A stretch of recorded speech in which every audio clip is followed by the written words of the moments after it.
City Jazz Sessions is about great music, arts, and entertainment. We are in St. Louis, Missouri, and available to performance art lovers worldwide. Follow us on YouTube, Facebook, Twitch, and Twitter. You can email us at cityjazzsessions@gmail.com.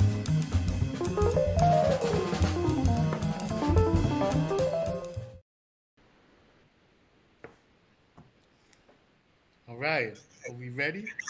We're ready. Hey, St. Louis and world and beyond.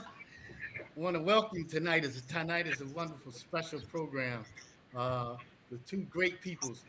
Um, to me, they're the epitome of the lasting power couple. They're powerful in so many different ways. It's crazy. Um, so without further ado, I want to introduce my co-host, Lake Hewitt, who's always here and singing around town, and she's incredible. She's an incredible human being. She's got some questions I know that I haven't thought about for this, so it's going to be wonderful. Yes, I Um, can't wait. so yeah. So without further ado, Margaret Troupe, who is a art aficionado. She's a curator of many different types of entrepreneurial projects. She has a wonderful art program for children in Mississippi. It goes on every year called the Gloucester Arts Program. We're going to let her show us some things and talk about that. And her husband, who is the poet laureate for the world, who's this the words to I don't even know. I mean, the words to the phrases and stuff. I'll be like, whoa, Quincy, that is deep. And incredible author and screenplay writer. He's just and he's an athlete, and he's the people he was close with is just mind-boggling. So I'm honored to introduce Quincy Troupe to those who don't know Quincy Troupe. This is probably about two or three people about that big. But thank you guys for being here. Thank you for You know, inviting us. Yes, thanks. absolutely, Thanks. absolutely. We want to thank Leon Davis, running all the tech smooth, and our producer Warren Harper. And this is City Jazz Sessions. So when I was thinking about, I was like, man, I gotta get Margaret and Quincy because the music that you experienced in St. Louis and East St. Louis. There's not a lot of true um, exhibitions from people who have the experience that you have as a literary person and as an athlete and as a person who comes from a musical family in St. Louis. So I'd like to ask you some of that and what thrust you into the music and writing um, from the melting pot of where we were birthed. Um, well, I was around musicians most of my life, athletes most of my life, because of my father, who was one of the greatest athletes that ever came out of St. Louis. My father, Quincy Troupe, uh, he added a P to his name because he was such a star in Latin America and Cuba and Puerto Rico. He added a Q, and that's the Okay. way he added a P in his name because that's the way they introduced him down there, where he was a big, big, overwhelming star. As a matter of fact, when Okay. I went to Puerto Rico for the first time, and I gave him my passport. I was with Margaret, and I gave him my passport, and they asked me, "Oh," the guy looked at me, he was an old guy. He says, "Oh, Quincy Troupe, are you any relation to Quincy Troupe, the baseball player?" So I said, Troupe. yeah, Troupe. I said, I got it. yeah. I got it. I said, yeah. He said, "Oh, go through, go through, go through." I just went through. I had no problem. And I was saying, Morgan and I were like, "Wow, that was deep," And turned out my dad was just this big star in Puerto Rico. He was this big star. People Okay. just loved him. You said in baseball? Baseball. He was a great baseball player. Yeah. Okay. And was he a pitcher or a catcher or He was the catcher, but he was also the national amateur Golden Gloves heavyweight boxing champion from St. Louis, where he knocked oh out see 50 that? straight people. You know what I mean? So So he could that's where you get all your stuff from. yeah. Yeah, he played basketball. I mean, he was a legend. He was a Yeah, legend in St. Louis. yeah. Yeah. Okay, okay. And so, um, in terms of furthering, how did you get into the music in that, you know, how did you get into that music mix and the literary and the art mix? Well, I hurt my leg because I was a basketball player. I hurt my leg. Right, right, right. I thought I was going to be a professional basketball player, but I wrecked my knee playing basketball because I was on the All Army basketball team. I played all over Europe and but I wrecked my knee and then that was it. I started writing poetry in France. I was living in France, and I started writing poetry in France. And the easiest way to say this is that, as I told somebody one time, uh, I love poetry as much as I love shooting jump shots. I love poetry as much as Hmm. I love shooting jump shots. So Was there I was just, there a mutual rhythm of the two? well, the whole thing about poetry is that it has a rhythm, just like basketball has a Right, rhythm. exactly. Yeah, Right. athletics has a rhythm, and poetry had a rhythm for me, and I just love creating these rhythms and creating these metaphors and images, and I just loved it. So I never thought I was going to be a poet. I never did. I never thought I was going to be a poet. But after I got out of the army and my career for playing basketball was over, I just kind of slid into to writing poetry. Okay. Okay. Okay. And what, Margaret, you already in the mix? Quincy's No, I last. wasn't born then. I had just You said That's I true. was born few decades later. But anyway, I met Quincy when I came to New York. I'm from yeah. Mississippi. I grew up in the uh, rolling red clay hills of Gloucester, Mississippi, lush green, Got the rural, red on isolated too. countryside. I came to Yeah. New York uh, as I was in college. I moved to New York, and eventually I met Quincy while living downtown in the village. So that's how I got Okay. hooked up with him. It's a long story, interesting story. Um, Right, right. I was an English major, and but I didn't know anything about contemporary Black writers. I didn't know that there were living Black poets writing poetry in 1977, which is Yeah. an indication of the kind of education I got. Okay, but anyway, Right. I was invited to a And poetry reading education they still downtown, want to push, you know. and I'm Quincy sorry. I'm was sorry. on the program, and I met him as a result of having gone to Okay. that camp. It was really Yeah. an eye opener. I became one of his biggest cheerleaders, and Hmm. ended up becoming good friends, and then eventually becoming a couple. Yeah. You mentioned the education system and the way, you know, there were certain things they weren't teaching. They're still doing the same thing. It's only a few, but I mean, it's been a lot of breakthroughs, but it's like, because the students I get every year, and I'm like, I have like four classes. They're all like 40 students, 60 students.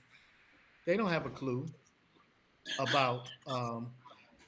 I mean, I'm talking about the writers that you're talking about. Even, I'm introducing them through the Harlem Renaissance and pre-Harlem Renaissance when they're Black writers and all about the narratives and everything. And when I'm talking to them, they don't know that.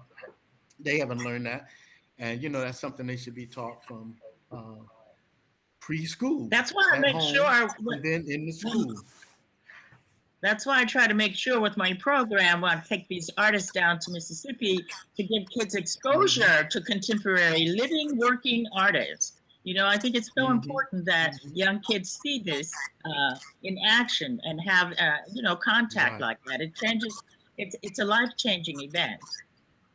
Absolutely. Absolutely. I was there. I'm staunch Yes. supporter and a believer. It's wonderful. I'm doing those types of programs here in Brownsville as well through our nonprofit World Rhythm Academy when we can get funds to do things and connections. but that's important. So so Quincy, you've been down there. But I want to ask you some things. There's some things I want. How did you forge a relationship with the great Hugh Masekela, who's an activist through his music and through his lifestyle and through um, the music he composed, the way he performed it is such black pride and this forward motion to bring equality to the world. To bring. So how did you guys forge your relationship? I know it was deep too because you've told me you've shared some stories, but yeah, that's Well, his sister Barbara Masekela was my student when I was teaching me because I was a college. Who's that? somebody got a somebody's phone is open. Everybody mute their phones.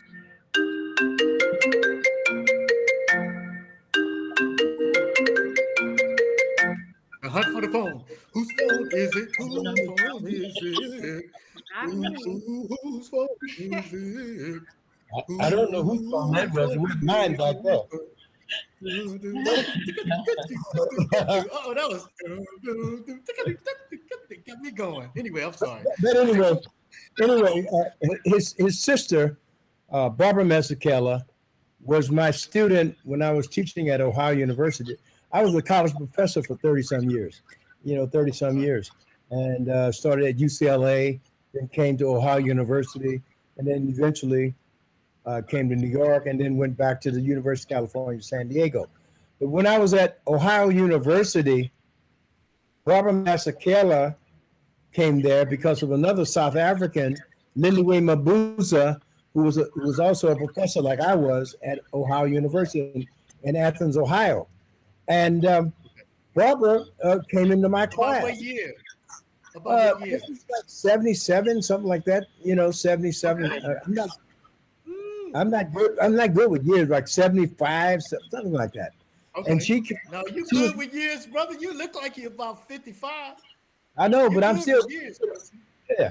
But she came into my class, and so Okay. she said to me one day, "Oh, she had that accent. My brother is coming to Athens, Ohio." I said, "Who is that?" She said, "Hugh Masekela." I said, "I know who Hugh Masekela. I don't know him.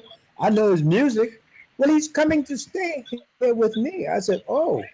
And so he came to Athens, Ohio, and we got to be friends. He started hanging out and he'd come by and eat and drink and all that. And we got to be like brothers. We were like brothers. He and I, just like that. It was insane. And we used to run around together, and it's extended until he died. He was my friend Oh yeah. until he died. I Yeah, I became his know about manager. that. I became his manager. I was his manager. You know, I, I became his manager, musical manager, and took him all over the world and all of that. It's Oh complex, yeah. you know. So Yeah. that's how I met Hugh Masekela, and then I've also met a lot of other musicians, because he said, "Quincy," he used to call me Quincy, Quincy. You ought to become a manager. I said, what? He said, a manager. You ought to be able to, you should manage other musicians. And then everybody uh, started asking me, Nina Simone, everybody started asking me because of him to be their manager. I told him, I said, I can't manage Nina Simone. She's crazy. You know what I mean? But that's how I got she, into she that. say, she say, who is this man you send to manage me? I don't need him. No, no, no, no. Nina Simone was demanding. She was demanding. You must do this. You must do this. You must do this. And so I remember telling her, Yeah. I said, Nina, the only thing I must do is die. That's the only thing I must do. All that stuff you talking about, I don't know nothing about it. That's the only thing I got to do is die sometime. I ain't got to do this. And I said, no, Yeah. I'm not doing her. I'm not doing her. She's too crazy for me. Yeah, Nina Simone's a wonderful songstress. Oh, And yeah. with that, I'm gonna hand off to Laker because I know Laker got some questions. you know. Yeah, I'm gonna bring it back to Margaret. I started so before every show, I always read up and do my research, and I was just so just taken back by your story, going back to your hometown of Gloucester, and then starting the Gloucester Arts Project. And I was reading an article where you were interviewed, and you were talking about how the kids were writing to Santa in Gloucester, saying they wanted music lessons, like guitar lessons and piano lessons. And you just said, "Oh, I can do that." Like you don't need Santa for that. I can do that. And I just thought how, we all see things that we could probably do something about, but not very often do we actually do that. So what do you think like just inspired you to say me like forget Santa, like I can actually do something about this and then to execute it.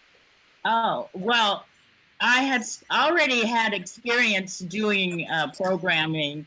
I had started an after school program for kids when I was in California. Quincy had gotten a professorship at University of California, San Diego in La Jolla, and we moved there for 13 years. And it was there that I started an after-school program for kids because I had an art gallery and I was involved and active in terms of creating platforms for artists to engage with their audiences.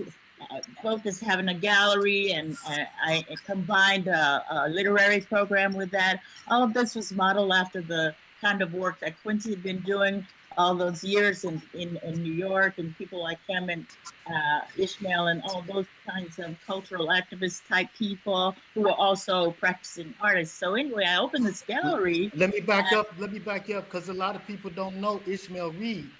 Please Oh take a my second goodness. because if you just say that name, Well, Ishmael it Reed just is goes a into the ether. novelist and a poet and a critic and an editor, as is Quincy, an editor. And they Ishmael created a publishing house and still has a publishing arm.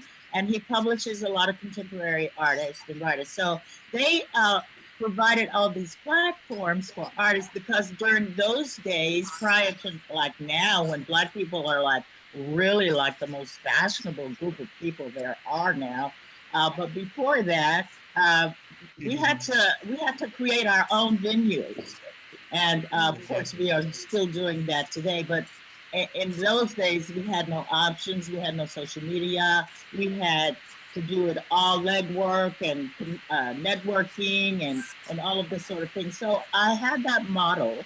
And when I opened my gallery in California, I incorporated a literary program, a music program, and all of this sort of thing. And so then one day I walked into my gallery and it was such a beautiful gallery. I mean, this was like top notch gallery uh, that I created out of having absolutely no background in doing that sort of thing. It was a dream I had, and I executed the dream. And uh, and I walked into the gallery one day, and it gave me so much joy and satisfaction. And I thought, how lucky I am to be able to be in my own space that I created and have this phenomenal life. And I thought, there are so many other kids Black kids who, like me growing up, like I did, who probably have the same kinds of dreams. And why don't I introduce them to what I do and to the arts and see what happens? They had started the long day, so a lot of kids were in school all day, and after regular Mhm. classes ended, they didn't have anything to do. So I created this Right. program called Visual Environments for Visual Education. The acronym was Mhm. VEVE, the Haitian symbol for Mhm. sacred drawings. Yeah, So that beautiful. was the Uh, name that I gave the one organization. second, one second, Margaret. I'm glad that his is gone, but also I think you can pull your volume down if it's on because you're really hot. And I know Oh, I don't know, my but and mic is then yeah, bad. there Is we that go. No, better? that's much better. That's a whole lot better. Oh, okay, Okay, great. Thank you. thank you. Yeah. Okay, So so continue. anyway, It visual environments for visual education, and we sent artists into the schools. We had a writing program, poetry. Quincy taught poetry. We had visual arts, drawing, bookmaking, all kinds of activities for kids. We had an intern mentor program for high school kids who wanted to become artists. We paired them with professional artists so they could see what it meant to Mhm. be a professional artist. So I did that in San Diego. It was very successful. So when I was at home, and I saw those letters, it was just a matter of recreating that kind of thing for them. Okay, okay. So Margaret, I gotta ask. Laker, let me ask this question. Mhm. So Margaret, when you met Quincy, was it his poetry or was it his long, tall, black physique of a man When I that met made your him, heart go boom, boom, boom, boom? when I met Quincy, Yes. Well, what was the thing that made your heart go boom, boom, boom, boom? it wasn't my heart actually. What happened was I had sworn off dating ever again in life. I was like, I'm done. I'm not gonna. I've had it. I don't care if I never meet another guy, go out, date, whatever. I love me, and I've learned how to masturbate. So what do I need a guy for? It's sufficient. You know what I mean?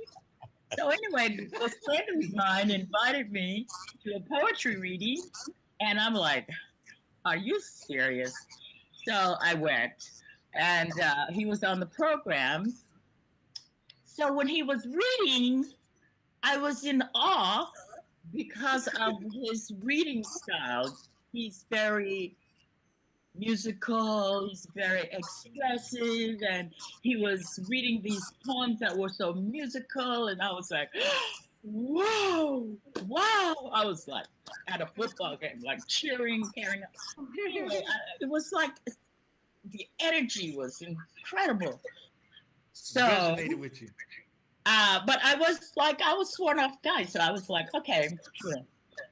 Anyway, I happened to go out after this reading with my friend to the Ten Palace, and he was Yeah. there. Stanley Crouch.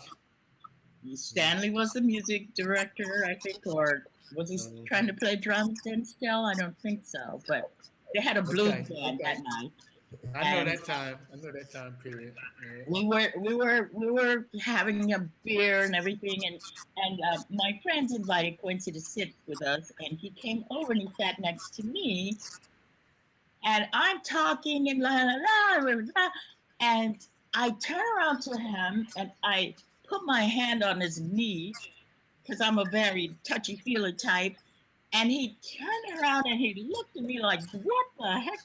What are you touching me for?" And I was like, "Whoops." I'd never had that reaction from a guy. So I was like, whoa, I think I better go home.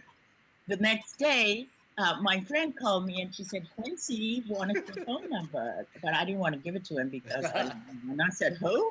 She said, Quincy. And I'm like, who? She said, last night, the poet? I said, that guy? Yeah. She said, yeah. You want me to give him a number?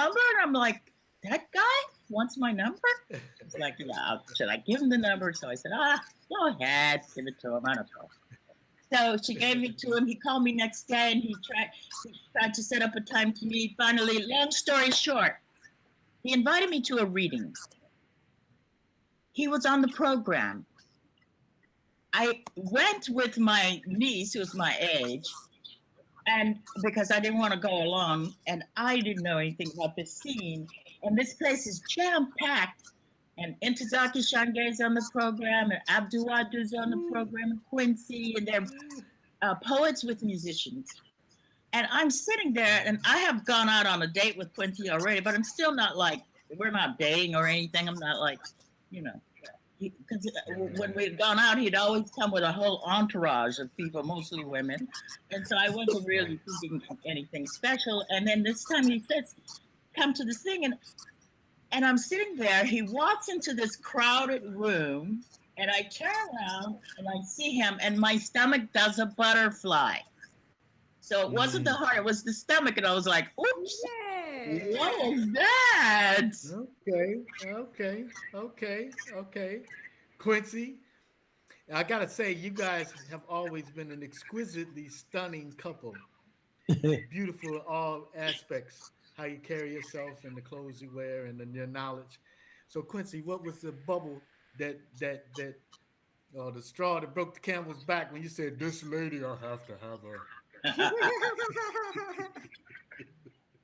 Well, well, at the time, to be truthful, I wasn't looking to be nailed down by nobody, you know, because I had all these ladies, you know what I mean? I was running around with, truth be told, and She so debonair playboy. yeah, no, I wasn't a playboy. I was just having fun, you know what I mean? And That's they what could back up. playboys do. No, yeah, but I they know because I can relate to your you can relate to lifestyle, that. brother. But I wasn't trying. I wasn't trying to say you got to just be with me. Okay. They could be with Okay, whoever they all want. right. You know, and but then after a while, I was going with this one woman who I'd been going with for a while, and then it started to narrow down. It started to narrow down, and it got down to her, this other woman I had been going with for a while, and then Margaret and another woman, and you Oh know, Lord. and I was, I I was know like, how many. well, it had been a lot, but then it was three. You know what I mean? So then You was then it already became, hanging out with them Africans then, didn't you? Wasn't you? yeah. So then the problem became, I said, well, this is crazy, running around with all these people, all these women, because because I'm a writer and I have to have time for my own work and all that. So, and Right. to make a long story short, finally got down to two. This other woman who I'd been going with for a while, and Margaret, and um, Mm-hmm. and that's where it was. It was like that, and then one day, it was Margaret. It was just it was Margaret and the other woman. The other woman, I'll never forget it. She said, "You gonna go with me with her for her after all this time?" Told you. You heard that accent, right? I said, yeah, that's what it is. You know what I mean? That's what it was. It was like that because I was really happy with her. So it was like, But it's way it more than was that. like Cause how that. long y'all been together now? 40 some You've been years. together. Since See that? 1977. Yeah, See that? That's 1970. a beautiful thing. Laker, I know you had some more. Yeah. You know what? Maybe we should segue into the Gloucester Arts link. Yeah, let's do Yeah, that. I'll let's do pull that that. up. Let's do that. And then I had sent you one other one too. We can get back to that in a second. Yeah. It's good to see you guys, man, really. How you been Oh going yeah, out a it's good to lot see in you, Ronnie. this thing? Have you been going No, out a lot? no, Yeah. no. We stay in. We Okay. stay in. Margaret is a Yeah. great cook. She's a great cook too. Oh, I know. I've had her Oh, food. yeah, she's fabulous. Yeah. All right, Yeah. here No, we I've go. been it's been okay, here we go. Now, Margaret, did you want me to play a little bit of the video? Um, I don't know. You can if you want. I Okay, don't. so Yes. just to introduce Yes. this is the GloucesterProject.org that we were talking about, the summer camp that Margaret founded in her hometown of Gloucester, Mississippi. So we'll just play a minute or two.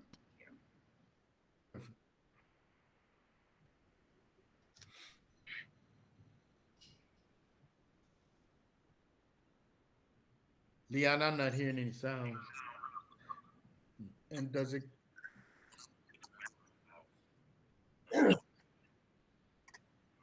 okay, so what's going out on the stream is the sounds of that though, not us, right?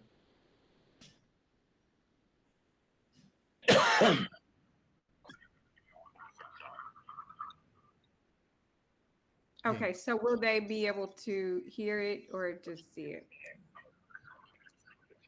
Okay. Well, It's that on we were able to YouTube. play. We were able to Let me play a get the video link from before. YouTube. Maybe that's why. Yeah, maybe. Well, Margaret, did you want to explain some of the things in the video? Okay. what happens is that every summer it's multidisciplinary. It's a multidisciplinary program, and because of the pandemic now, it's online.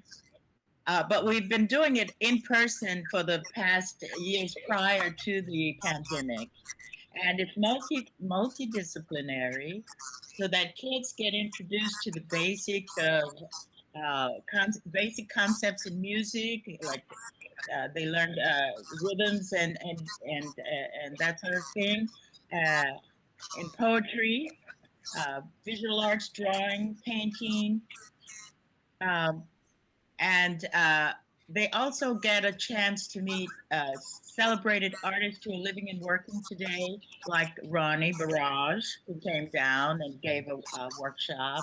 We had And Will Shonda. Calhoun, Cassandra Wilson, and every year Danny Glover comes down because I want the kids to see celebrated artists in person, to see that they're just people, just like them, but that they have this really disciplined, committed attitude about what they do and what they create, and also the importance of nurturing one's own creativity, because that is the key to survival, is to be able to be creative in how you approach life, solve problems, whether you make things, make music, or whatever, it's self-expression, all of that. It's just to give them themselves so that they can feel powerful, and that they can feel in control of themselves, and that they can reach the highest aspiration that they may have, but through the arts, and also the contributions that African Americans and people of color have contributed to the culture of the United States, that they should be proud of that. A lot of that comes from where they are, from the South, from rural areas, so that they can feel proud of who they are and of their background. And so we try to introduce them to a very high level of education, using professional artists as their teachers and their mentors. Because for me personally, I think that the artists in the world are who are going to save us and help us to reach uh, uh, some of the ideals that we hold dear to us. It's the artists who show us the way through their creativity, and I want these kids to understand that, and I want them to try it. Yeah, because they don't get any art. They don't get any They art don't get any otherwise. nourishment like that. Very little. They get very little, unless they're already predetermined, that it's already, they've recognized it, which happens. Yeah, But it's by part of and it. large, they don't. And for the ones who do recognize and do know about it, that they should have instruction on a level that will help them improve and advance where they are. So this is the kind of an experience I want to create for these kids, and it's done with love, and it's done with commitment, and it's done with rigor. Absolutely. The artists are totally like at the top of their game, and so these kids get university professors teaching them in a summer class where they are making things. They're not being graded. They're just having an Right. experience, and it's just Right. a wonderful, wonderful program. I really love doing it. Absolutely. I love the Yeah. effects and the impact that it has on these young kids. It's phenomenal to Yeah. watch and to be a part of. Well, thank And we learn Shonda a and lot. I certainly, Shonda and I certainly appreciated you inviting us down there to do our presentation together. But that hiss is back, Leon. Do you hear that? Does everybody hear that hiss? Okay. Okay. Thank And you, one thing Margaret. to note, Ronnie, before we move on from that, is that the camp is free for the kids. So because this is a nonprofit, we do want Yeah. to make sure everyone goes to glosserproject.org to donate Right. to keep this beautiful program going. Yeah. Now that it's So, online, we Quincy, can accept kids from wherever they are. Oh, wow. Yeah, right. that's a That's good true. point. That's true. Yeah. So, Quincy, what's happening? We have a new book on the horizon. Yeah, Duende. Should I hold it Okay. up? Yeah. That's up to your promoter over there. City? Yes. It's Duende. ready, right? So Yeah. it's ready to be purchased, right? Well, it's going to Okay. be, No, yeah. No, be December, January. And Okay, okay. it's Good to know. 656 pages. And Margaret took the cover shot. She took the It's cover shot. beautiful cover She's shot. credited for that. Nice colors in the graphic. That gray and Yeah. it looked like a little splash of orange in the text. That was nice. Yeah, it's beautiful. It's a beautiful book. It's really the way they have put it together. It's going to be hardback and paperback, and so Oh yeah, yeah. we'll have copies in December, but it's the official pub date is January, and it's titled Okay, Duende okay. Times 1966 dash now. That's it. Margaret has it Okay. right there. Oh, there it is. Yeah, we only have two copies now, but those are the two copies. And I'm just going to go ahead and Okay. share the website if that's okay. Yeah. Yeah. It Yeah, is Seven Stories Press. yeah, Seven Stories Press. Right. And I just want to say that there it is right there. Mm-hmm. Yeah. Also, I'm finishing my memoir. You know, it's Okay. called The Accordion Years. The Do you have Accordion a Years. do you have a closing date of when it'll be done available? Well, I'm going to be done with it probably sometime next year, early, for it to come out Okay. in the fall. Okay. And it's called the So Accordion, fall of like 22. So fall of 2023. yeah, something like that. I'm Right. not sure, but That sounds. yeah, but Yeah. uh, Okay. yeah, but it's coming out. It's coming out then because I'm really working hard on it now. Okay. So the accordion player. Yeah. The According to Accordion Years. The accordion Oh, years. Okay. I should say one other thing. The Miles Davis film, after all these years, is supposed to come out. The called the uh, Miles and Me, Miles Right. and Me, Okay. which is my Okay. a book about my relationship with Miles Davis, and uh, uh, uh, um, it's going to be directed by what's his name, Franklin. Okay. Carl Franklin. Carl Franklin. Carl Franklin. Okay. Carl Franklin. What's his name was supposed to play Miles? Michael K. Williams, but he OD'd. Yeah. Yeah. Oh man. Yeah, he was Yeah. supposed to play Miles, but he OD'd. So I don't know yet, but they talking about Wesley Snipes going to play Miles. Well, you should probably maybe since they don't have it together, let's talk about that on part 2 of the show Okay, good. because we don't want to get too false hope out there to all these people listening. All right. Because But I they know who can I still like to buy see. the book. So I'm Oh yeah, they showing can Buy buy the the that book. book. Buy the book. Miles and Me. Yeah, they can buy Yeah. that. Yeah. Yeah. That's Miles's hand. Yeah. So Go ahead. did you your brother used y'all used to hang, did you go to the Moose Lounge? Huh? Moose Lounge, Kenny Gucci's place. In St. Y'all Louis? used to go to, yeah. Yeah, yeah. My brother was a great drummer. My brother That's what was. I know. So, He so was. that's what I want to hear too. I want to hear some of the stories of who he played with Oh, and where in he St. played with Louis. Lou Rawls. He played with all kind of people until he heard the Lord, Okay. Jesus. But who I did was, I'm saying who did he play with in St. Louis? What I'm trying to get to. I'm oh, trying to, understand I all think of the he played heroes of with St. Louis. I can't remember all those musicians that he played with, but I Okay. think Jimmy Forrest. It was Jimmy Forrest. Okay.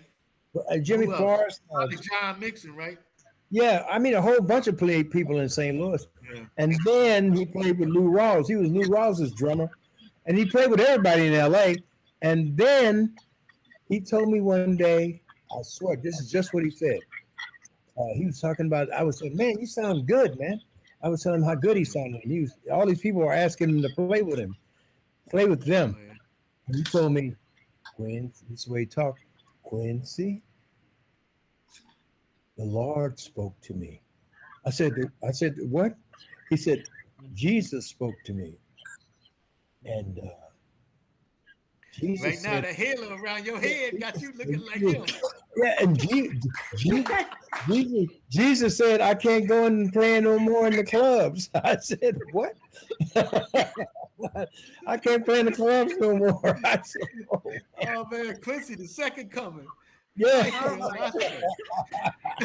But that's what he told me. He told me like Jesus Okay. spoke to him, and I can't play, and he stopped playing. You know what he did?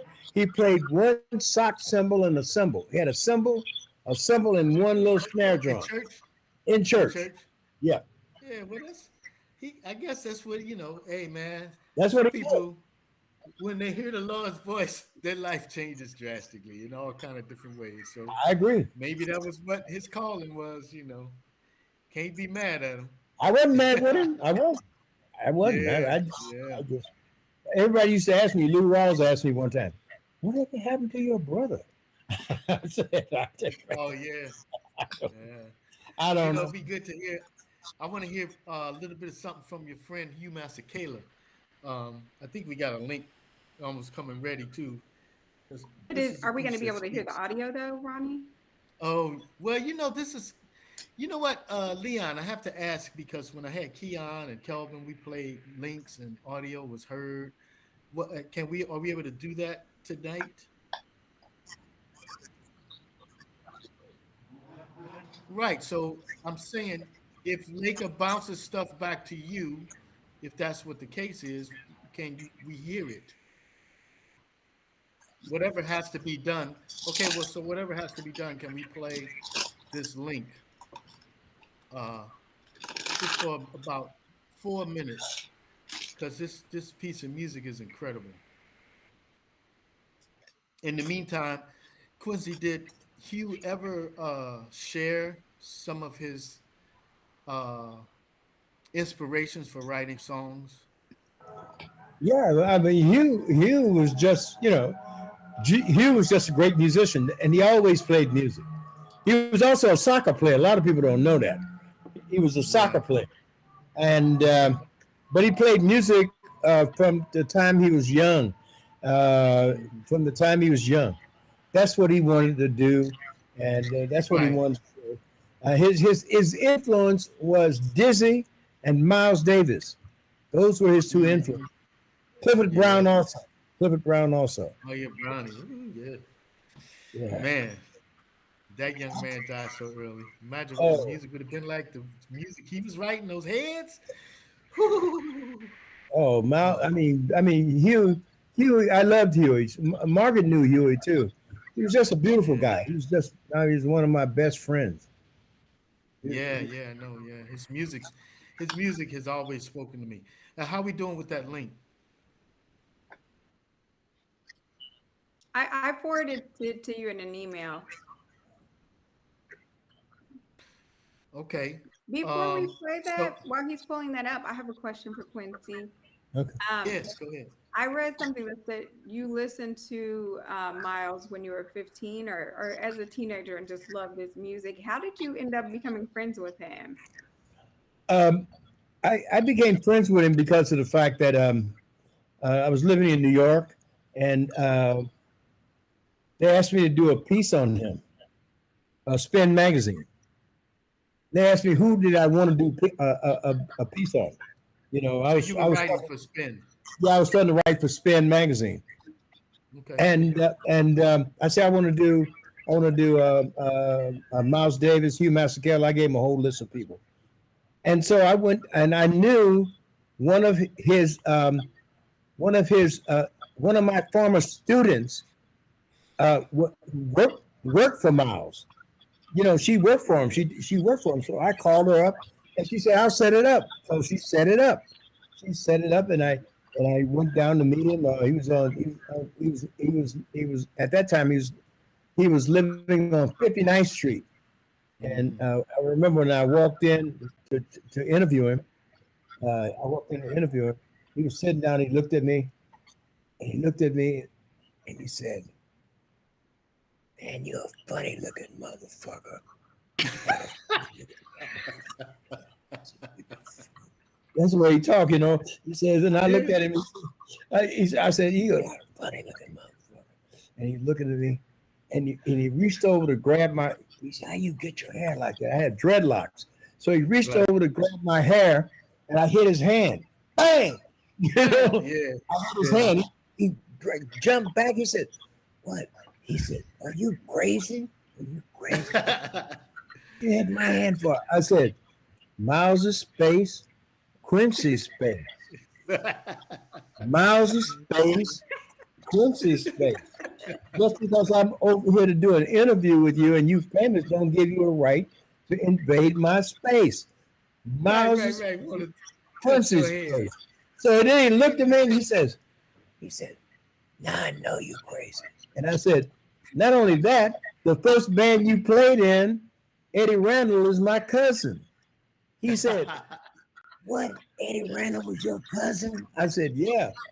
So then he looked at me, sat back, and started smile. He started to smile. So then he said, "Well, don't sit there and be looking like a fool. Ask me a motherfucking question." That's what he said. And that Wow. was it. That Yeah. was it. I did just went on from then on. I was over there. I was over there for hours. I called Margaret and said, "I'm still over to Mouse's house." She said, "Oh, really? Really?" She said, "Oh, can I speak to him?" So I gave Margaret, gave him, he spoke, she spoke to him. "Hey, Miles, I look." He said, "How you doing, man?" I'm like, whatever he said, you know what I mean? And that was it, man. Our relationship was cemented just like that. Oh yeah. Yep. Yeah, man. He's a character. Margaret, what was your interactions with Miles? Oh, wow, wow. Well, he was very monosyllabic. He Ah. wasn't very verbal, but he had a really, really fantastic sense of humor. Yeah. He loved to joke. Uh, Yeah. and I remember him telling us a joke. It wasn't a joke, but he was telling Quincy that he had to go and see that Miles had to go and see Sammy Davis Jr. Uh-huh. And he said, "But I don't really want to go. I don't really want to go."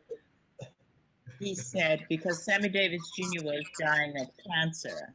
And he was in the hospital and Oh. he had lost a lot of weight. Oh And yeah. he said, I can dig it. "I really don't know what to say or what to do. What am I gonna say? Right.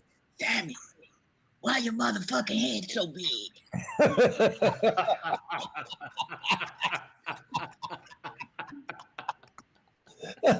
Oh Lord. He was Oh he was man. always looking for a joke like that. He was always telling jokes like that. But he was also, for me, he reminded me, having grown up in Mississippi the way that I did on a farm, I was Right. very used to his type of personality because it was kind of Uh-huh. like a southern old blues man who used to come and sit on Mhm. our porch, talk shit, drink his liquor, and just be just outrageous. Mhm. And so I understood that personality type. Plus, I grew up with 9 brothers. So, Okay. I knew how to deal with guys like that. And he used to say things, and I would just jump on him, like just jump down his throat, like, "What?" Uh-huh. Like one time Yeah.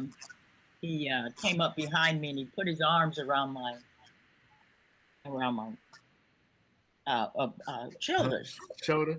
And I pushed him away. I said, what's wrong with you? What are you doing?" I said, "Don't you see my husband sitting over there?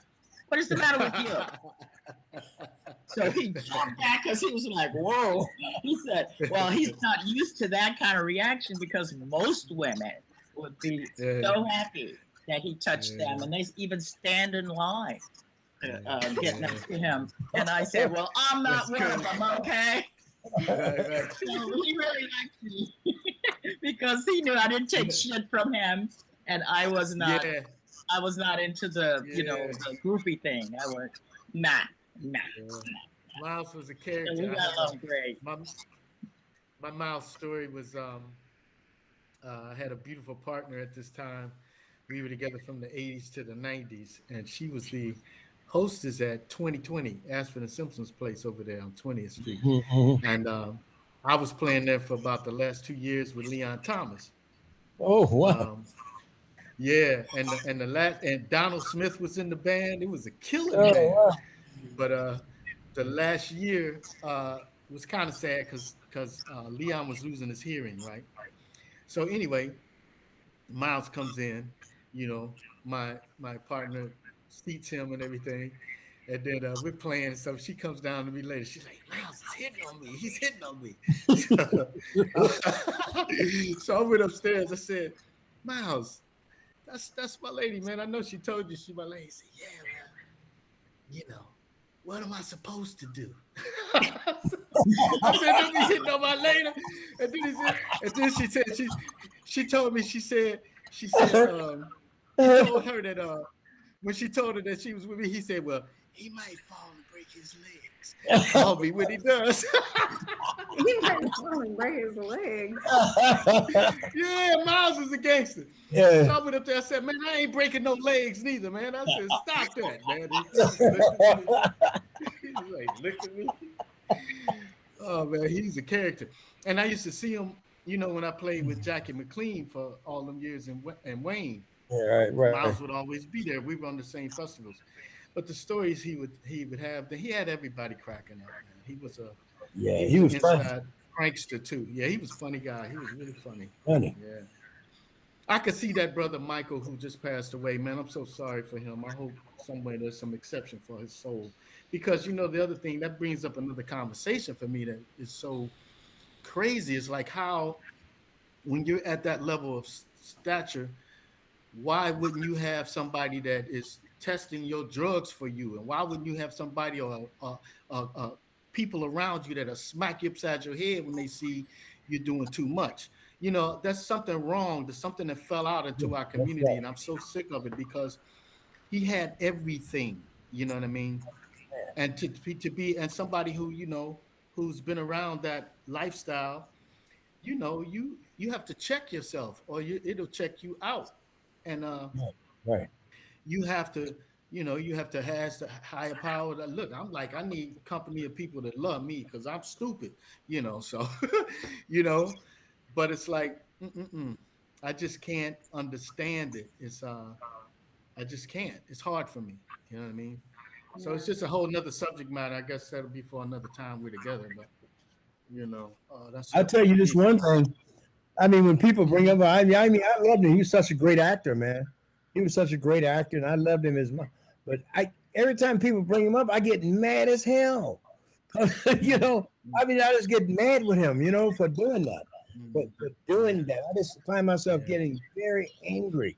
You know, Yeah, that's the feelings that drums up Prince for me. I'm like, what? yeah, same thing. All those people that was on his payroll and they saw it happening. I mean, they saw him every day, and Yeah, nobody snatched his ass and threw him in a room and said, "No, you got to stop this." yeah.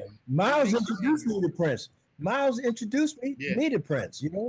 Oh, so yeah, I was yeah, shocked with that. That was like, oh man, yeah, you know. yeah. So Quincy, also tell us your involvement with the Michael Jackson, I think, autobiography. I'm not writing his autobiography. Okay, No, but okay. No, but no, you no, did no. some work. I did a piece. I did a big piece on him. Michael was another Okay, one. He was. I mean, I got to know.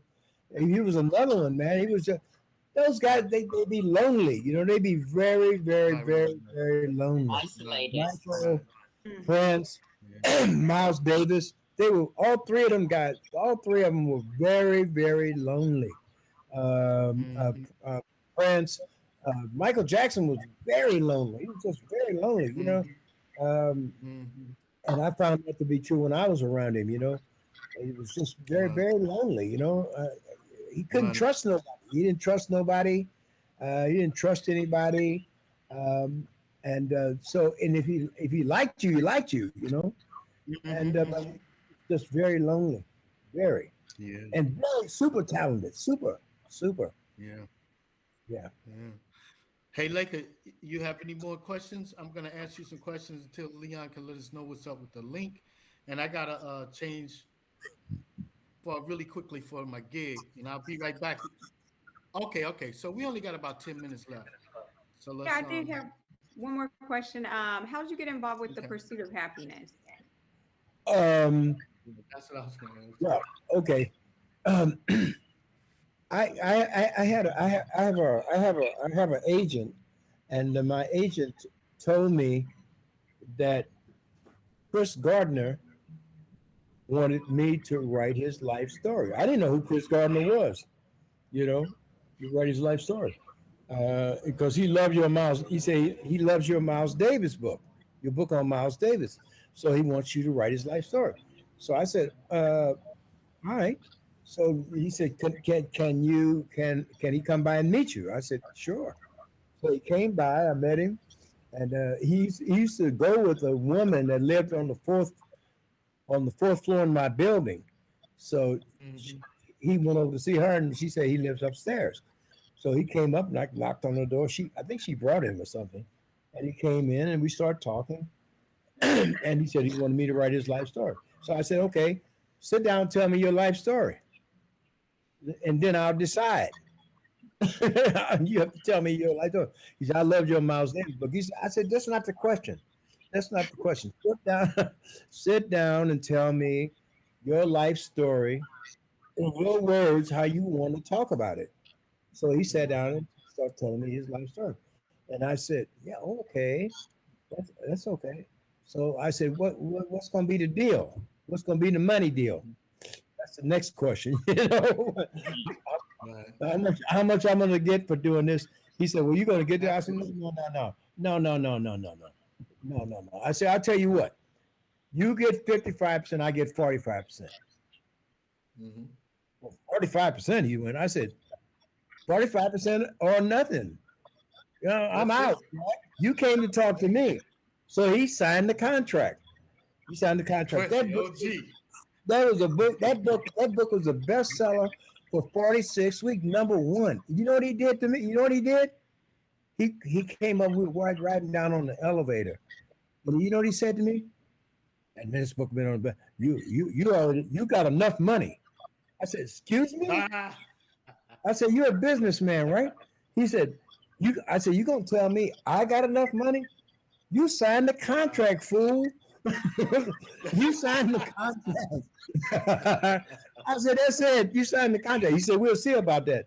I said, sue me. Sue me. Wow. Because you can't win, you know? So that's it. Right. And that's last time I stopped speaking to him.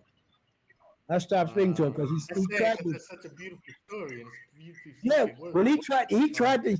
They told him, you can't sue him. You signed the contract. It's right. 45, 55, 45. That's split. Right. That Yeah. was it. It sounds like a perfect split to me.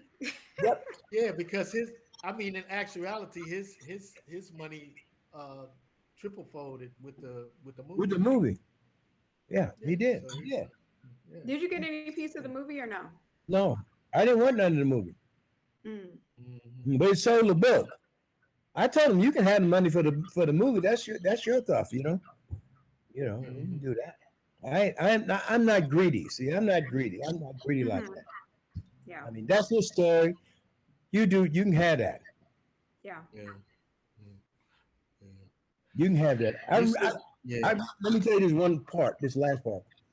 He told me sometime. He said, yeah, man, we're gonna see about that, man. We're gonna see about the split. I said, look here, man. I'm from St. Louis. Mm-hmm. I said, you know what that means? I said, you from Mm-hmm. Milwaukee. I'm from St. Louis. I uh, said, we don't play, man. Don't threaten me, man. I said, that'd be the last thing you do. He looked at me. I said, that'd be the last thing that you do, brother. Okay? yeah. Don't threaten me, man. Be And he pushing didn't. on He never somebody. did anymore. Yeah. I don't speak to him anymore, though. Yeah. And that's a wonderful piece of work. Thank you. It impacted so many people. Absolutely. Um, so look, we're gonna wind it down. I apologize for not having our music this time, but when we do part two, uh, we'll have those things set up because we want to have we're building a family, and everybody keeps moving forward and has new things that they want to share, and to express appreciation and gratitude and love and being blessed to have those things. So we have to keep, moving forward in perpetual motion and letting people know that, look, we're working hard. So um, join us, and let's build this global community. Change this thing out here, because it's so many just misconceived and just things just perpetrated on people that have nothing to do with the truth and reality of how we're living, especially as artists, and as human beings. It's kind of gone somewhere different. So I want to thank you guys. Thank you so much, Quincy Thank Troop, for your you. time and your all your mind, and Margaret, Thank your you. beautiful stories and your warm spirit and the work you're doing, and Leon and Warren and Laker. And I know, Laker, you want to sign off on your own, but I want to thank you all guys, everybody, for being here. Love you all, and see you soon. Laker, you good? Yeah, I'm good. It was great speaking with you guys and learning your stories and all the great work you've done and are continuing to do. And yeah, I'm gonna be in New York, Martin Luther King What? weekend. Maybe I can catch up with Yeah, some of Yeah, our let's guests. plan something. love to see I'm gonna you. plan something. Okay. I'm gonna plan something. Yeah. Yeah, you can come. All right. Yeah, you can come by and all that. Everybody can come. I shouldn't say that. Can they come by, Margaret?